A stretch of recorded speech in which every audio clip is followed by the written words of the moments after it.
The quiet inside the Blackwood Research Station was not a passive lack of sound, but an aggressive, physical weight that pressed against Arthur's eardrums until his own pulse sounded like a rhythmic hammer against bronze. Situated 300 miles above the Arctic Circle, the facility had been designed to study long-term isolation in sub-zero environments, but for the past 42 days it had served primarily as a steel vault containing 3 men whose sanity was slowly liquefying.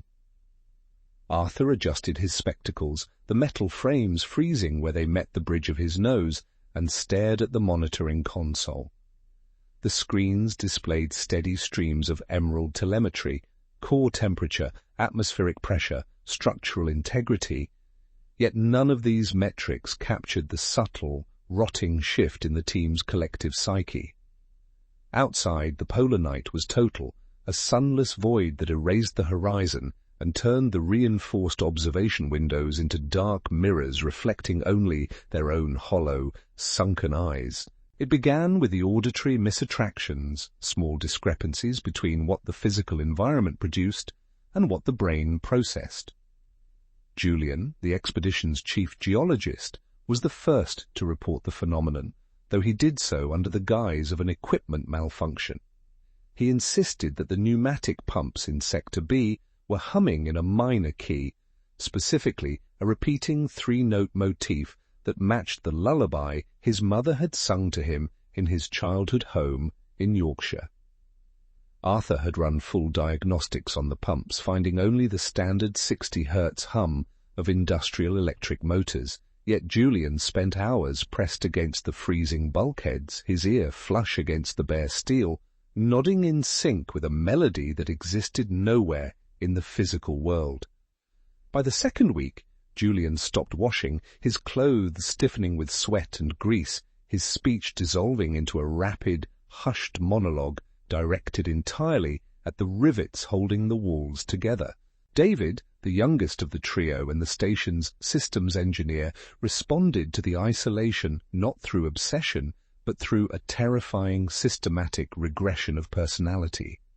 He began cataloguing every object in the facility with manic precision, using a yellow label maker to affix names and arbitrary serial numbers to every mug, screwdriver, and canned ration.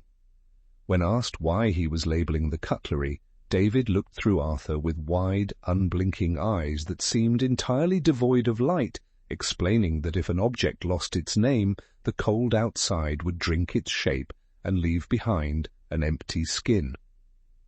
Arthur watched as David's notebooks filled with dense, microscript columns detailing the weight, color, and moral weight of everyday items. The boundaries between human identity and inert matter were blurring. David treated his own hands as separate, untrustworthy tools, often binding his fingers together with medical tape at night so they wouldn't wander off and unbolt the airlocks. Arthur himself was not immune, though his unraveling took a far more treacherous form.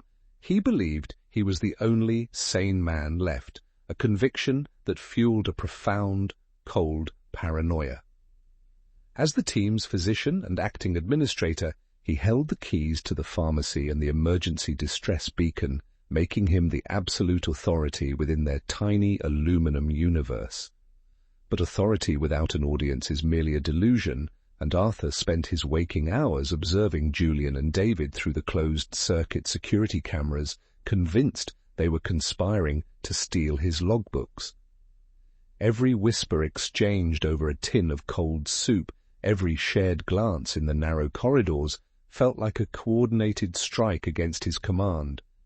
The station's air began to taste different, thicker, metallic, carrying a faint scent of ozone mixed with stagnant water, and Arthur began secretly rationing their oxygen supply, suspecting that the ambient atmosphere was being poisoned by their collective exhalations.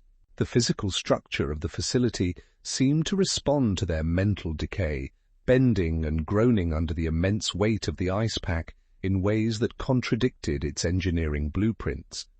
Arthur spent an entire afternoon measuring the central hallway with a steel tape measure, obtaining 3 completely different lengths over a 4-hour period: 40 meters at noon, 37 meters at 3 o'clock, and 42 meters by dusk. He kept these measurements secret, writing them in a hidden ledger stored beneath his mattress, fearing that acknowledging the spatial distortion out loud would make it permanent.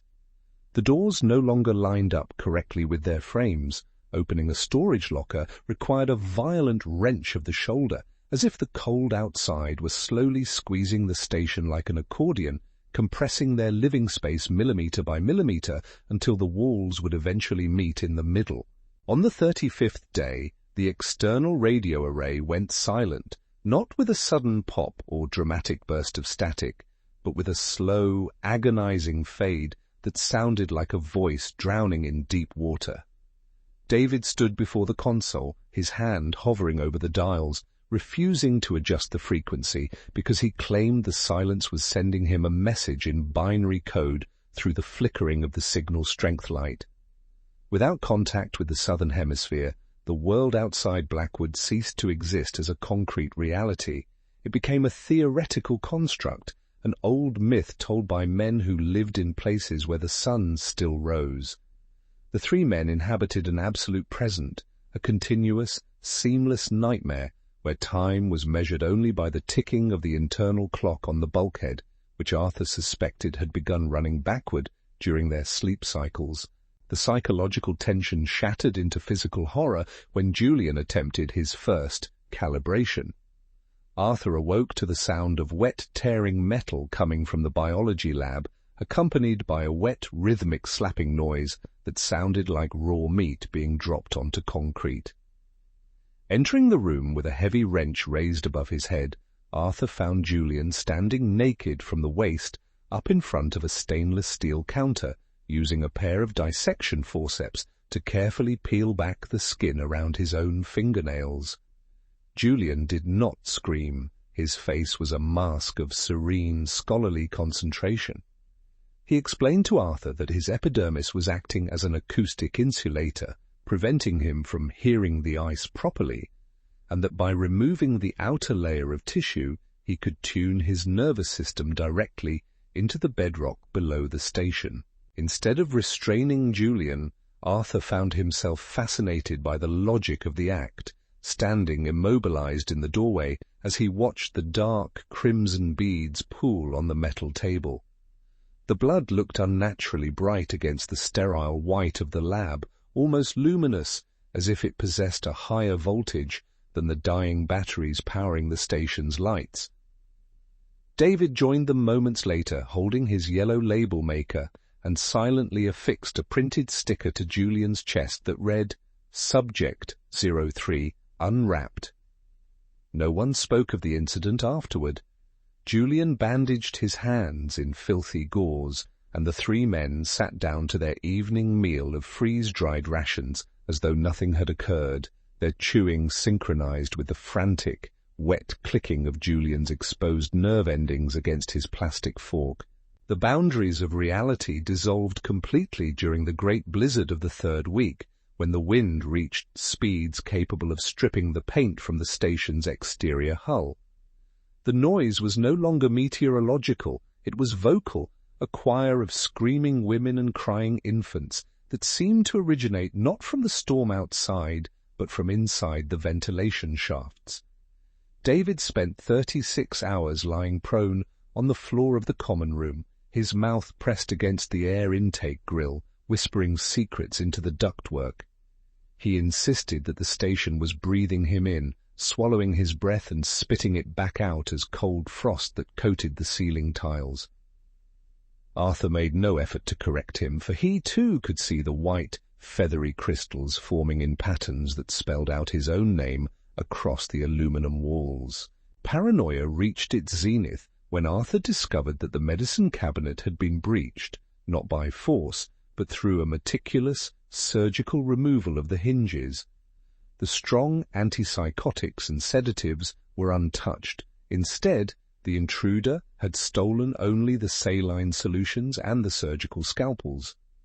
Arthur immediately suspected David, whose notebook now contained intricate anatomical sketches showing how a human body could be unfolded like a cardboard box to minimize its surface area and resist the cold.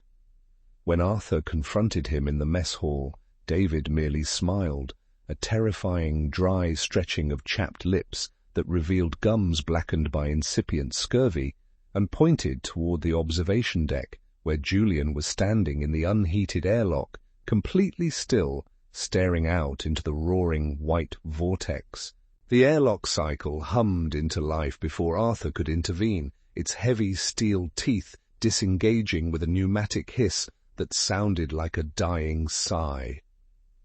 Julian did not walk out into the storm. Rather, the storm seemed to reach inside, a wall of sub-zero fog pouring through the hatch, like solid marble, and enveloping him instantly.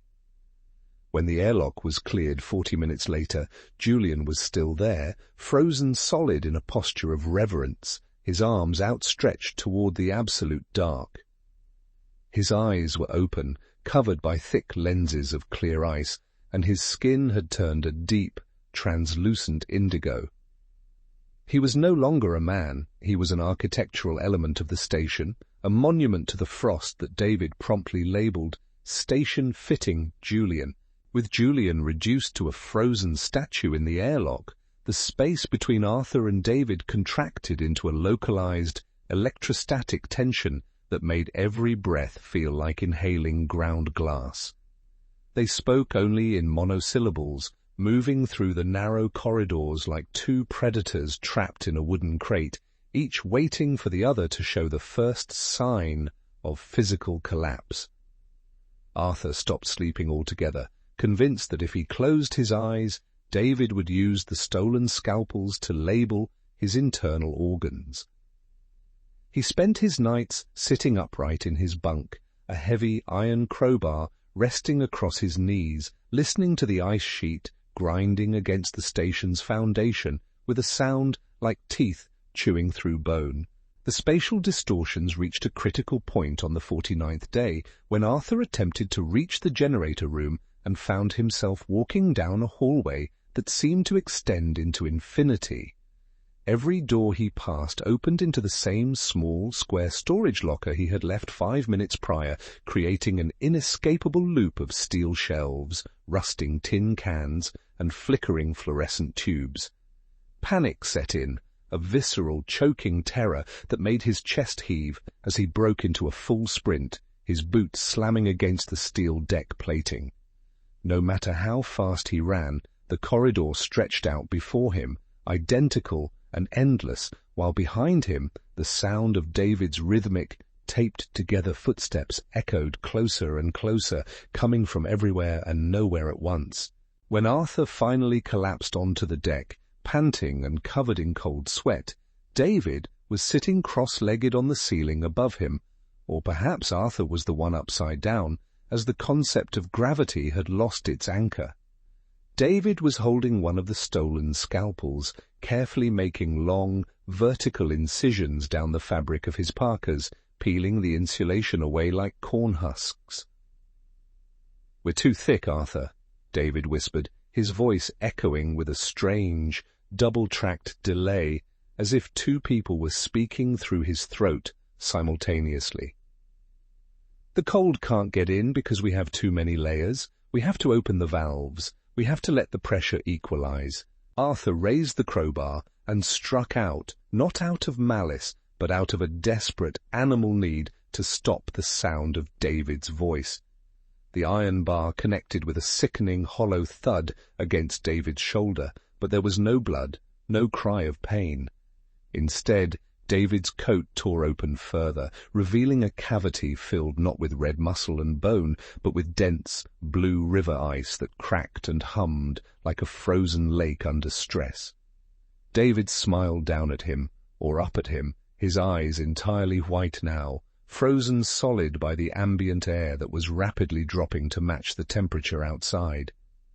"See?" David hissed through frozen lips. "It's already inside us. It was always inside us." Fleeing the ceiling-bound entity that had been his engineer, Arthur crawled through the distorted hatchway and dragged himself into the main command module, slamming the heavy pressure door behind him and spinning the manual lock wheel until it jammed. He was alone now, completely cut off in the tiny circular room that contained the main control systems for the Blackwood station. But the victory was short-lived. The monitoring screens no longer displayed scientific data or telemetry.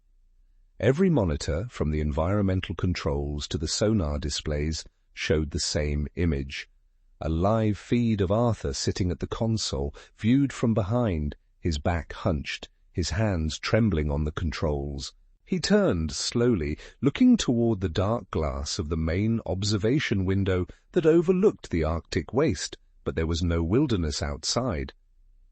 There was only another room, identical to the one he was sitting in, containing another Arthur, who was turning around to face him at the exact same millisecond. The mirror loop extended forever in both directions, an infinite line of steel rooms and broken men stretching out across the black void like beads on a necklace. He realized then that Blackwood was not a facility built upon the surface of the earth. It was a closed loop of human consciousness, a psychological trap designed to strip away the illusion of time, space, and individual identity until nothing remained but the cold, irreducible core of raw fear. Arthur did not cry out, nor did he attempt to shatter the dark glass before him. Instead, he carefully placed the iron crowbar on the floor, adjusted his metal-rimmed spectacles, and reached for the yellow label maker that David had left sitting on the console desk. He pressed the keys with cold blue fingers that no longer felt pain or sensation, printing out a single strip of plastic tape. He peeled back the adhesive backing, smoothed the yellow label across his own forehead, and sat down to watch the screens, waiting for the sun that he now knew had never existed, while the ice, outside and inside, finally came to rest in total, absolute silence.